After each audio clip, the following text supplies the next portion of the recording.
नमस्कार, बहुत स्वागत आप सभी का। आप देख रहे हैं हकीकत क्या है। मैं हूं सौरभ शर्मा। क्या ऑपरेशन पाकिस्तान किसी भी वक्त शुरू हो सकता है? अब से बस थोड़ी देर पहले रक्षा मंत्रालय ने एक बहुत बड़ी खबर दी है। इंडियन एयरफोर्स और डीआरडीओ ने Rudram 2 air to surface missile की कामयाब टेस्ट फायरिंग की है। रुद्रम 2 मिसाइल की टेस्ट फायरिंग एयरबोर्न प्लेटफॉर्म से की गई है। रक्षा मंत्रालय के मुताबिक रुद्रम 2 मिसाइल को सुखोई 30 MKI लड़ाकू विमान से छोड़ने के बाद पहले से तय किए गए लक्ष्य की ओर भेजा गया और मिसाइल ने बेहद सटीक तरीके के साथ टारगेट को भेदा। रुद्रम 2 मिसाइल पूरी तरह स्वदेशी तकनीक से विकसित की गई है। आज ही भारत के नए chief of defence staff general NS राजा सुब्रमणी ने रक्षा मंत्री राजनाथ सिंह से भी मुलाकात की है, लेकिन पाकिस्तान में भारत के Rudram 2 air to surface missile से ज्यादा योगी आदित्यनाथ की चर्चा चल रही है। ऐसा क्यों हो रहा है, देखिए इस रिपोर्ट में। पाकिस्तान चिल्ला उठता है कि बचाओ बचाओ की आवाज लगाता है। जो ठीक नहीं हुआ है, बोली से नहीं माना है तो गोली से जरूर मान गया है। पाकिस्तान को कपा देता है। पाकिस्तान बाप बाप कह करके चिल्ला पड़ता है, बाप बाप कह करके चिल्ला पड़ता है। योगी को सुनकर पाकिस्तान बाप बाप चिल्ला रहा है। योगी को देखकर पाकिस्तान बचाओ बचाओ का टेप बजा रहा है। योगी की कही एक एक बात पाकिस्तान को कपा रही है, मुनीर को डरा रही है, शरीफ की रातों की नींद उड़ा रही है। यकीन नहीं होता तो पाकिस्तानी अखबारों के पन्ने उठाकर देख लीजिए, पाकिस्तानी टीवी चैनल्स की हेडलाइंस पढ़ लीजिए। डॉन न्यूज पर योगी, जियो न्यूज पर योगी, द एक्सप्रेस ट्रिब्यून पर योगी, समाज टीवी पर योगी, दुनिया न्यूज पर योगी। पाकिस्तान में जिधर देखो उधर बस योगी योगी योगी। योगी आदित्यनाथ ये नरेंद्र मोदी से भी ज्यादा खतरनाक। योगी आदित्यनाथ ने क्या कहा कि हमने फैसला कर लिया। यूपी के वजीर आला जिनका नाम योगी आदित्यनाथ है, मोदी के बाद दूसरे खतरनाक तरीन शख्स हैं। वो अभी आपको क्या कह रहा है ये योगी आदित्यनाथ? योगी आदित्यनाथ ने बहुत वाज़ेह अल्फाज में ये कहा है। योगी आदित्य ये कौन है? ये आदित्यनाथ और ये बड़ा खतरनाक नारे लग रहे हैं। दिल्ली में मोदी है और यूपी में योगी है, वहाँ अब ये नारे लग रहे हैं। योगी आदित्यनाथ महज एक सियासतदान है या मजहबी इंतहा पसंदी का कोई नुमाइंदा है? योगी को मोदी के बाद बीजेपी का सबसे ताकतवर लीडर और मुस्तकबिल का मुमकिन वजीर आजम के तौर पर देखते हैं। पूरे पाकिस्तान में योगी का खौफ सबके चेहरे पर, सबकी आंखों में साफ साफ दिख रहा है और इस डर की एक बहुत बड़ी वजह है जिसका ऐलान खुद योगी आदित्यनाथ ने कर दिया है। कह दिया है कि पाकिस्तान बोली से नहीं सुधरा तो उसे अब गोली से ही सुधारा जाएगा। योगी ने पब्लिकली वार्न कर दिया है कि अब पाकिस्तान का अस्तित्व ही हमेशा हमेशा के लिए मिटा दिया जाएगा।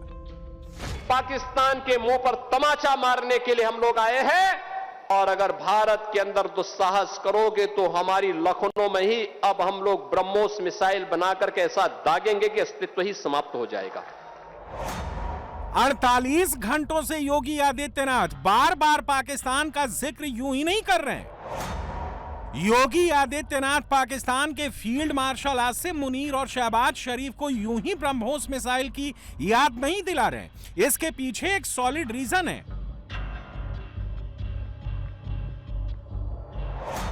और वो रीजन ये है कि पाकिस्तान के फील्ड मार्शल मुनीर के ऑर्डर पर पाकिस्तान की खुफिया एजेंसी ISI यूपी सहित भारत के कई हिस्सों में जिहादियों की नई फौज खड़ी करने पर काम कर रहा है। ISI के आतंकियों की फौज में शामिल किए गए 9 आतंकी तो पहले ही पकड़े जा चुके हैं। अब इसमें एक और नई गिरफ्तारी हुई है और आजमगढ़ से पकड़े गए आतंकवादी का नाम है मोहम्मद शेख। ISI ने इस शख्स को ट्रायल के तौर पर रिक्रूट किया था।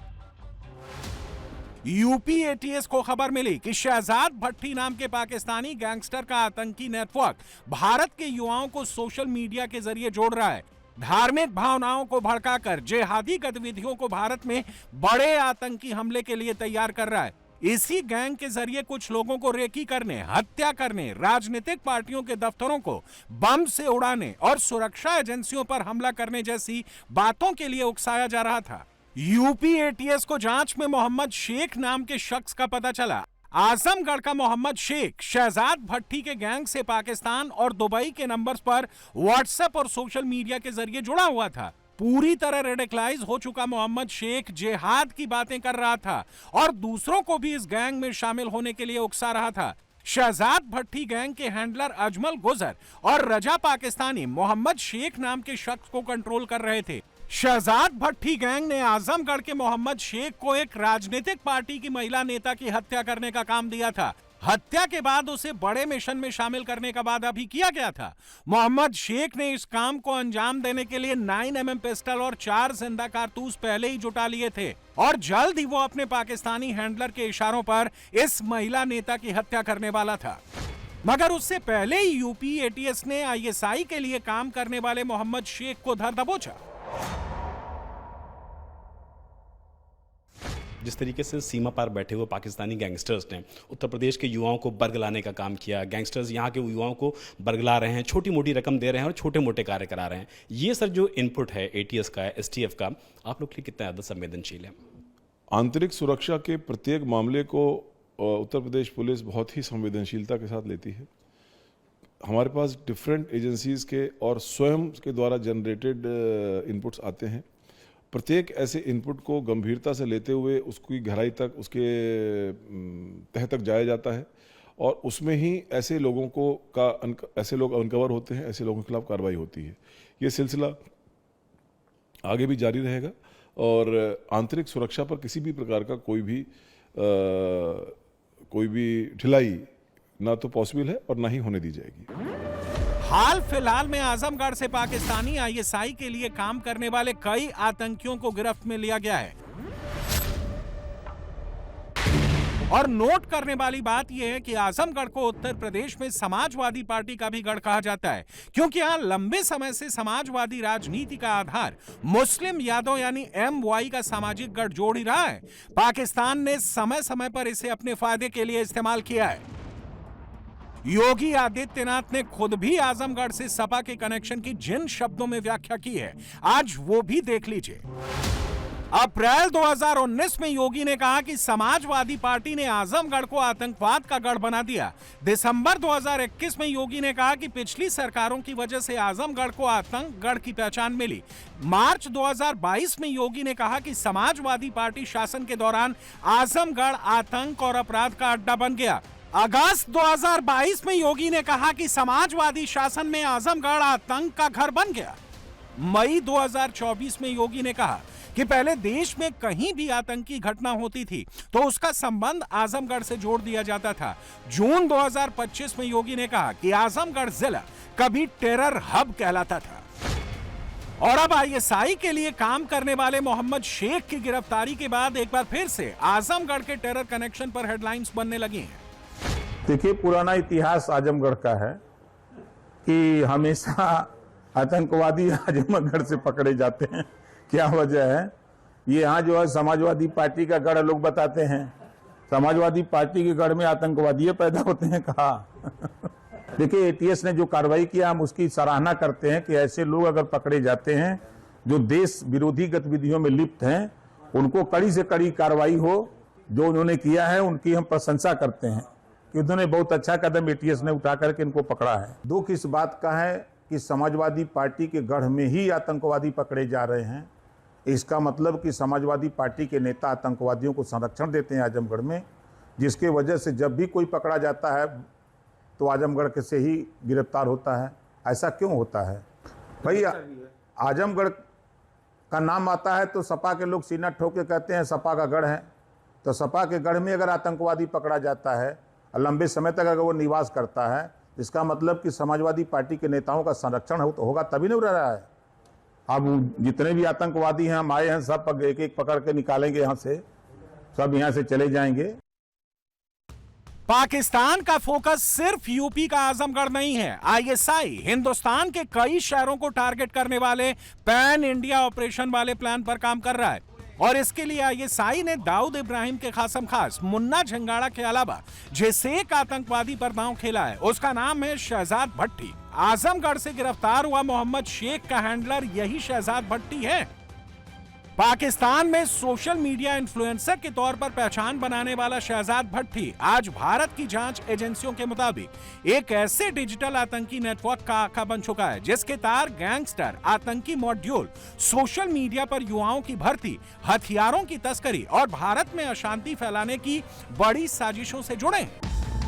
शहजाद भट्टी मूल रूप से पाकिस्तान के पंजाब प्रांत का रहने वाला है। वो सोशल मीडिया पर खुद को कारोबारी, समाज सेवी और धार्मिक मामलों पर बोलने वाला बड़ा इन्फ्लुएंसर दिखाता है, लेकिन असल में वो एक आतंकवादी है जिसे आईएसआई ने भारत में आतंकी नेटवर्क तैयार करने का टास्क सौंपा है। शहजाद भट्टी गैंग के काम करने का तरीका बेहद शातिर है। ये पाकिस्तान में बैठकर हिंदुस्तान में जिहाद की नई फैक्ट्री कैसे खड़ी कर रहा है, ये देखिए। फेसबुक, इंस्टाग्राम, यूट्यूब के जरिए पहले भारत के बेरोजगार और गुमराह युवाओं की पहचान की जाती थी। इसके बाद उनके इनबॉक्स में निजी बातचीत शुरू होती है और फिर सीधे वीडियो कॉल के जरिए उनकी मुलाकात शहजाद भट्टी से करवाई जाती है। युवाओं को आसान पैसा, हथियारों के साथ रील बनाकर सोशल मीडिया पर मशहूर होने और विदेश में बसाने के सपने दिखाए जाते हैं। शुरुआत में उन्हें किसी जगह का वीडियो या फोटो भेजना जैसे छोटे छोटे काम दिए जाते हैं और फिर धीरे धीरे उन्हें आतंकवाद के दलदल में खींच लिया जाता है। जब भारतीय एजेंसियों को इस पूरे नेटवर्क की भनक लगी तो मई 2026 के पहले हफ्ते में भट्टी मॉड्यूल के खिलाफ एक बड़ा ऑपरेशन शुरू किया गया। यह 48 घंटे का एक ऐसा मेगा क्रैकडाउन था जिसमें दिल्ली, पंजाब, हरियाणा, राजस्थान, यूपी, एमपी और महाराष्ट्र समेत कई राज्यों में एक साथ छापेमारी की गई। एजेंसियों के पास 500 से ज्यादा संदिग्ध मोबाइल नंबर और सोशल मीडिया अकाउंट्स की लिस्ट थी। जांच में यह भी सामने आया कि शहजाद भट्टी का नाम तहरीके तालिबान हिंदुस्तान यानी टीटीएच नाम के एक नए संगठन से जुड़ा है। दिल्ली पुलिस की गिरफ्त में आए आरोपियों ने खुलासा किया कि उन्हें दिल्ली और फरीदाबाद की दीवारों पर टीटीएच लिखने का काम दिया गया था। हैरान करने वाली बात यह है कि आतंकवादियों को निर्देश था कि टीटीएच के ठीक नीचे अंग्रेजी का एस अक्षर लिखा जाए ताकि अंडरवर्ल्ड और क्राइम की दुनिया में यह साफ संकेत जाए कि इस संगठन के पीछे शहजाद भट्टी खड़ा है। इसके लिए पाकिस्तान से बाकायदा भारी फंडिंग भी की गई थी। मगर अब शहजाद भट्टी की भी पोल खुल गई है। उसके आईएसआई वाले कनेक्शन के भी सबूत मिल गए हैं।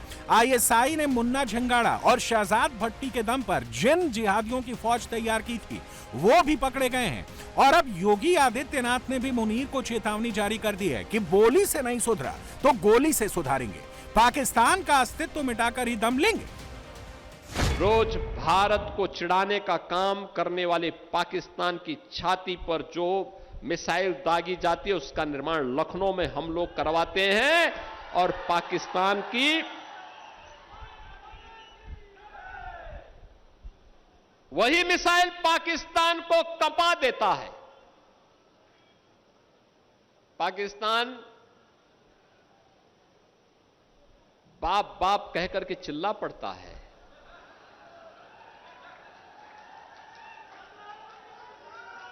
क्योंकि ब्रह्मोस मिसाइल की कोई कार्ड दुनिया के पास नहीं है और ये लखनऊ में बन रही है, लखनऊ में। और जो ठीक नहीं हुआ है, बोली से नहीं माना है तो गोली से जरूर मान गया है।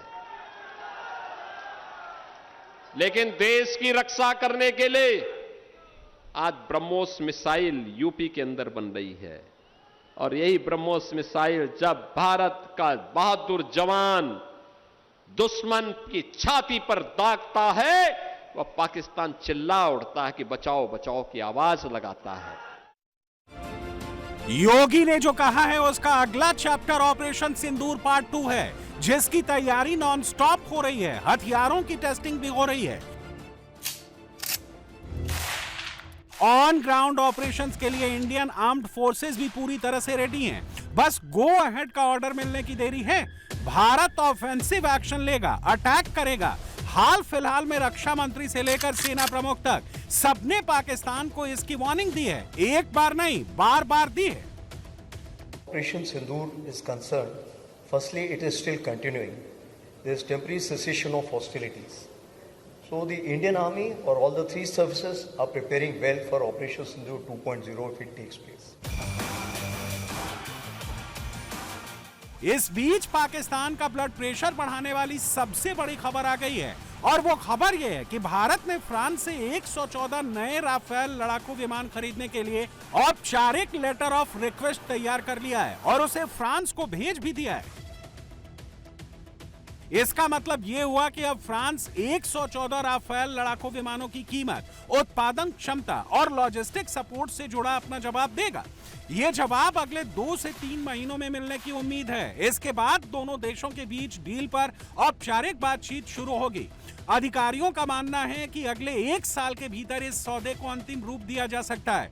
114 में से लगभग 90 से अधिक राफेल विमान भारत में ही बनाए जाएंगे। Air chief marshal Amarpreet Singh भी 114 राफेल लड़ाकू विमान खरीदने की तैयारियों के बीच फ्रांस के दौरे पर पहुंच चुके हैं। आने वाले दिनों में भारत क्या क्या करने जा रहा है, ये सोच सोच कर ही पाकिस्तान में सबके दिल की धड़कन बढ़ती जा रही है।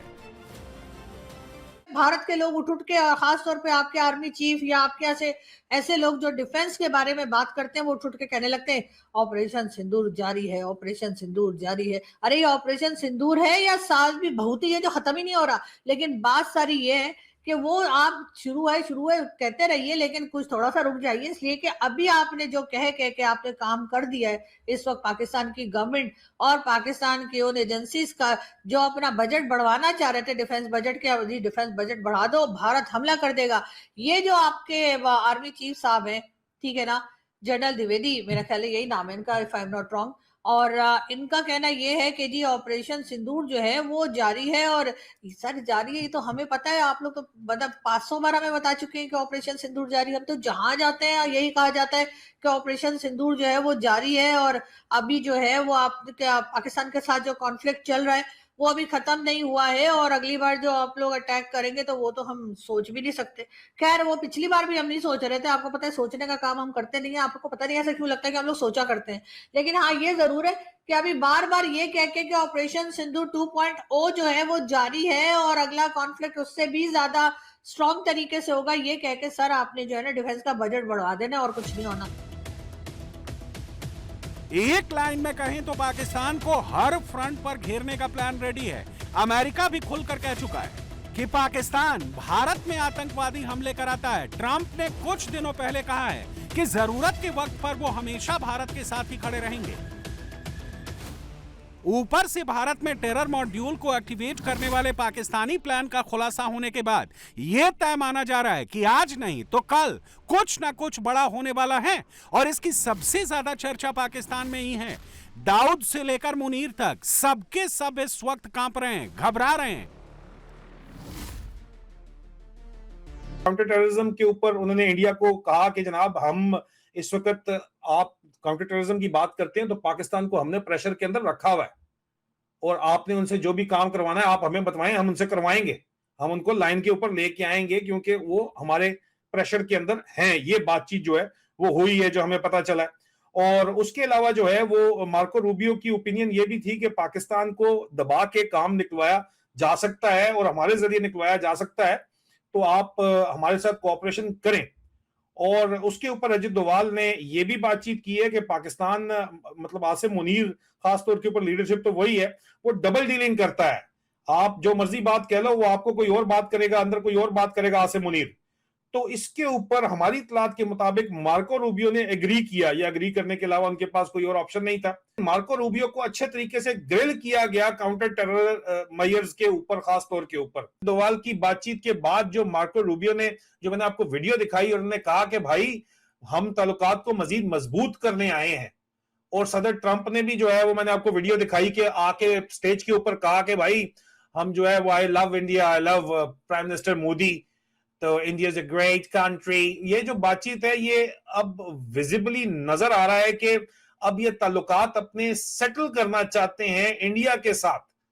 अब ये अगर वो सेटल करना चाहते हैं तो इसके बदले में क्या पाकिस्तान को के साथ अनसेटल करेंगे? पाकिस्तान के साथ उनके ताल्लुकात वैसे भी कोई नहीं है, लेकिन पाकिस्तान के जर्नैलों के साथ क्या अनसेटल करेंगे?